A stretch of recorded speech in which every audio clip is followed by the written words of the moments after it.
তো হ্যালো বন্ধুরা, তো দেখতে পাচ্ছেন যে এটি আমার হাতে। তো এটা দিয়ে আমি আজকে একটি শিং মাছ বানিয়ে দেখাবো।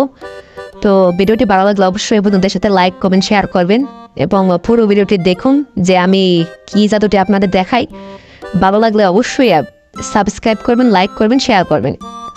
তো আশা করি ভালো লাগবে। তো দেখতে পাচ্ছেন যে এটির মধ্যে কোনো মাছ নাই, তো মাছ কিন্তু বানিয়ে ফেলবো এখন। ওই যে দেখুন মাছ কিন্তু হয়ে গেছে। তো এটি জীবন্ত না মারা মাছ, তো সেটাই এখন দেখাবো। তো এটা দিদি লাড়াচাড়া দিলে দেখবেন মাছটা যে লড়তেছে, ওই মাছটা কিন্তু এখন লড়তেছে। তো এটি কিন্তু শিং মাছ।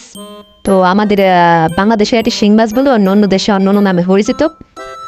তো এটি কিন্তু লড়তেছে। তো এটি একটু বড় বানাইয়ে দেখাবো আমি, সমস্যা নাই। তো দেখতেই পাচ্ছেন। তো আশা করি খুব ভালো লাগছে ভিডিওটি। তো এরকম ভিডিও পাইতে আপনারা সাবস্ক্রাইব করতে ভুলবেন না। অবশ্যই সাবস্ক্রাইব, লাইক, কমেন্ট, শেয়ার সবগুলো করবেন। তো আরও ভালো ভালো ভিডিও এরকম চলে আসবে সামনে। তো দেখতেই পাচ্ছেন যে মাছটি কিন্তু বড়ও বানাই ফেলছে আমি। তো দেখতেই পাচ্ছেন যে লড়তেছে ভিতরে জীবন্ত মাছ, শিং মাছ।